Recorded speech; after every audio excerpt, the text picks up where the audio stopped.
اعوذ باللہ من الشیطان الرجیم بسم اللہ الرحمن الرحیم الصلاۃ والسلام علیکہ یا رسول اللہ وعلی آلکہ واصحابہ یا حبیب اللہ۔ محترم بھائیو، ایک واقعہ آپ کے ساتھ شیئر کرتا ہوں جس میں بہت ہی زیادہ عبرت کے مدنی پھول ہیں۔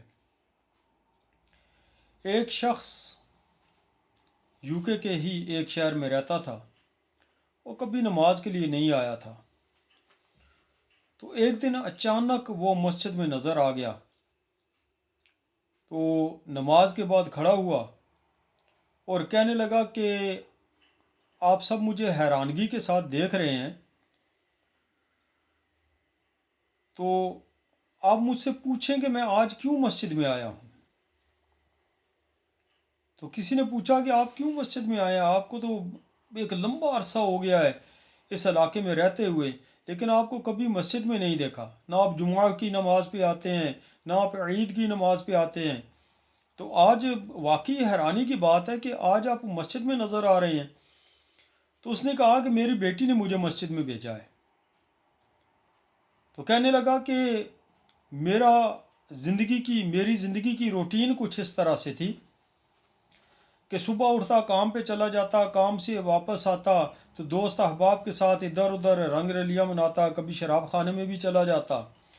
تو اس طرح سے زندگی گزر رہی تھی، میں نے اپنے بچوں کی تربیت نہیں کی۔ آج جب میں کام سے واپس آ رہا تھا تو میری بچی گھر سے بیگ اٹھا کر ایک گورے کے ساتھ نکل کر کہیں جا رہی تھی۔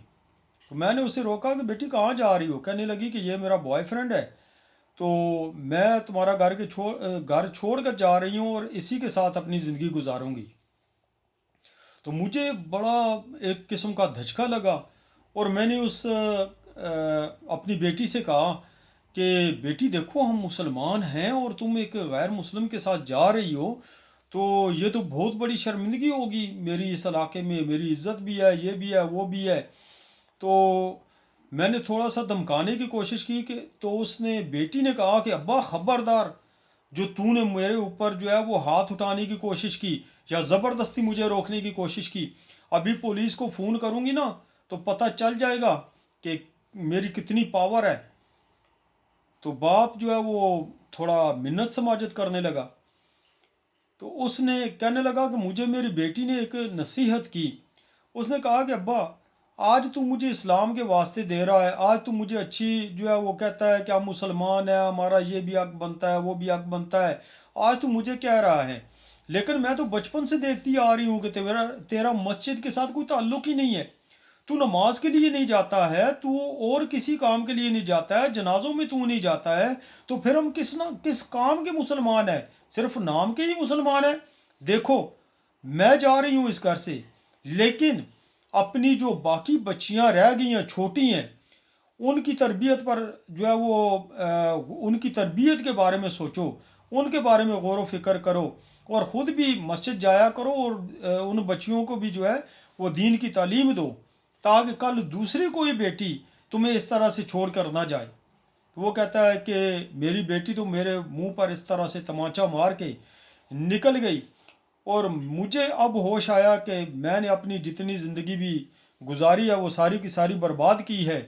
آج میری اولاد بھی میرے قابو میں نہیں رہی ہے، تو اب میں مسجد میں آیا ہوں اور انشاءاللہ آتا ہی رہوں گا، اور اپنی رہنے والی جو بھی اولاد ہے، میری چھوٹے بچے ہیں، ان کی تربیت صحیح طریقے سے کرنے کی کوشش کروں گا،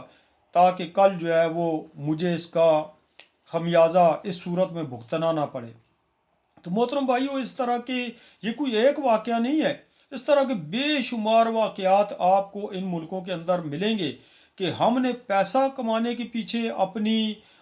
نسلوں کو ضائع کر دیا، اپنی اولاد کو ضائع کر دیا، ہم خود بھی گناہوں میں مصروف ہوئے اور اپنے لیے بے شمار مصیبتیں بھی کھڑی کی۔ تو محترم بھائیوں،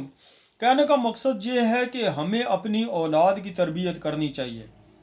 ہم جب دنیا داری میں آتے ہیں تو دینداری کو بالکل پیچھے چھوڑ دیتے ہیں اور اپنی اولاد تک کی فکر نہیں کرتے، آخر ہمارا حال وہی ہوتا ہے کہ دل کے پھپھولے جل گئے، سینے کے داغ سے اس گھر کو آگ لگ گئی، گھر کے چراغ سے۔ تو میرے پیارے پیارے بھائیوں، ہمیں کوشش کرنی چاہیے کہ ہم اپنی بھی اصلاح کریں اور اپنی اولاد کی بھی اصلاح کریں، اولاد کو بھی ایک اچھا ماحول فراہم کریں، اور جو ہے وہ اس ماحول کے اندر رہ کر اپنی اور اپنی اولاد کی دنیا کو بھی بہتر بنانے کی کوشش کریں اور آخرت کو بھی بہتر بنانے کی کوشش کریں۔ ایک لمٹ کے اندر رہ کر ہم کام کاج کریں، ایک لمٹ کے اندر رہ کر ہم آسائشیں حاصل کریں، ایک لمٹ کے اندر رہ کر ہم دنیاوی معاملات کریں، کیونکہ ہمارا سب سے بڑی جو ہماری دولت ہے وہ ہماری اولاد ہے۔ اگر ہماری اولاد جو ہے وہ ہمیں چھوڑ کر چلی گئی، ہمیں در در کے دھکے کھانے کے لیے چھوڑ دیا، ہماری عزت کو ہمارے منہ پر مار کر چلی گئی، تو پھر میرے پیارے بھائیوں ہماری ساری زندگی کی محنت جو ہوگی، ہماری کمائی جو ہوگی، وہ بالکل بیکار چلی جائے گی اور ہم در در کی ٹھوکریں کھاتے پھریں گے۔ ایک عالم صاحب نے اپنے بیان میں فرمایا کہ میں اکثر لوگوں سے کہتا رہتا ہوں، اپنے ملنے جلنے والوں سے، کہ بھائی نماز کے لیے بھی آیا کرو اور مسجد کی کچھ خدمت بھی کیا کرو، کچھ دیندار بننے کی کوشش کرو۔ تو وہ پتہ ہے کیا کہتے ہیں کہ جی مولانا صاحب بہت زیادہ مصروفیت ہے، تو بچوں کے لیے بھی تو کچھ کرنا ہے، اور بچوں کے لیے جو ہے وہ مکان بنا رہے ہیں، یہ کر رہے ہیں، وہ کر رہے ہیں، تو اس طرح کے بہانے تلاش کرتے ہیں۔ تو عالم صاحب نے بہت پیاری بات جو ہے وہ ان سے ارشاد فرمایا کہ تم اپنے بچوں کے لیے جمع کر رہے ہو، تو کل تمہارے بچے کیا کریں گے؟ انہوں نے پھر تمہارے مال کو اڑانا ہوگا۔ تو ہم نے اکثر دیکھا ہے کہ جن بچوں کے والدین ان کی تربیت کی فکر نہیں کرتے اور بالکل جو ہے وہ انہیں دنیا کے سپرد کر دیتے ہیں، ان کے لیے مال و دولت جمع کرتے ہیں، ایک مکان بنایا، دوسرا بنایا، پاکستان میں جو ہے وہ کوٹھیاں اور بنگلے بنائے اور بڑے بڑے بزنس سٹارٹ کیے، تو آخر جب اولاد بڑی ہوتی ہے تو وہ ان کو مزید یا تو بڑھانے کی کوشش کرتی ہے یا ان کو اڑانے کی کوشش کرتی ہے۔ تو محترم بھائیوں، ہمیں کوشش کرنی چاہیے کہ ہم اپنی اولاد کی اصلاح کریں، ہم اولاد کو اچھی تربیت دیں، تو انشاءاللہ عز و جل ان کو ہماری دولت کی فکر نہیں ہوگی، ان کو ہمارے مال کی فکر نہیں ہوگی، ان کو ہمارے بنگلوں کی فکر نہیں ہوگی۔ اگر ہم نے اچھی تربیت نہ دی تو ہمارا جنازہ پڑا ہوا ہوگا اور ہماری اولاد آپس میں لڑ جھگڑ کر باپ کے ترکہ کی اور وراثت کی جو ہے وہ تقسیم کے بارے میں آپس میں لڑ جھگڑ رہے ہوں گے۔ محترم بھائیوں، ہمیں کوشش کرنی چاہیے اس بات کی کہ ہم اولاد کی اچھی تربیت کریں۔ اس میں ہمارے بزرگان دین رحمہ اللہ کے معاملات کو دیکھیں کہ انہوں نے کس طریقے سے اپنی اولاد کی تربیت کی ہوئی ہوتی تھی۔ اپنا حضرت عمر بن عبدالعزیز رحمۃ اللہ تعالیٰ علیہ جو ہے وہ بہت انصاف پسند اور بہت ہی اچھے حکمران جو ہے وہ گزرے ہیں، خلیفہ ایک قسم کے گزرے ہیں، پانچواں خلیفہ جو ہے وہ انہیں کہا جاتا ہے۔ تو ان کی موت کا جب وقت آیا تو دوستوں نے کہا کہ حضرت آپ نے اپنی اولاد کے لیے کچھ بھی نہیں چھوڑا، آپ اتنے بڑے حکمران تھے، اتنی آپ کی جو ہے وہ جو حکمرانی تھی وہ اتنے بڑے علاقے پر تھی، تو اولاد کے لیے آپ کچھ بھی نہیں چھوڑ کر جا رہے۔ تو انہوں نے بڑی پیاری بات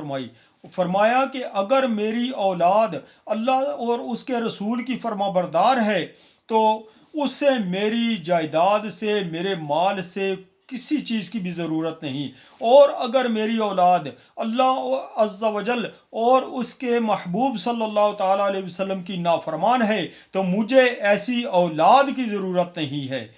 تو کتنی پیاری بات ارشاد فرمائی، کیونکہ یہ جتنا بھی آپ کما رہے ہیں، اولاد کے لیے کما رہے ہیں یا کسی اور کے لیے کما رہے ہیں، کل آپ کو اس کا حساب دینا پڑے گا۔ آپ کی اولاد اس سے عیاشیاں کرے گی اور آپ کو حساب دینا پڑے گا، مجھے حساب دینا پڑے گا۔ ہمیں چاہیے کہ ہم اپنی اولاد کی بھی صحیح تربیت کریں اور اپنی بھی صحیح تربیت کریں۔ غلطیاں میں نے بھی بہت زیادہ کی ہیں، آپ سے بھی گناہ ہوئے ہوں گے۔ ہم اللہ عز و جل کی بارگاہ میں توبہ کرتے ہیں کہ یا اللہ عز و جل جو کچھ بھی ہم سے گناہ ہوئے ہیں ہم اس کی توبہ کرتے ہیں، تیری بارگاہ میں جو ہے وہ جھک جاتے ہیں، عاجزی کرتے ہیں۔ یا اللہ عز و جل تو ہماری اس توبہ کو قبول و منظور فرما اور آئندہ کے لیے ہمیں نیک بننے کی توفیق عطا فرما۔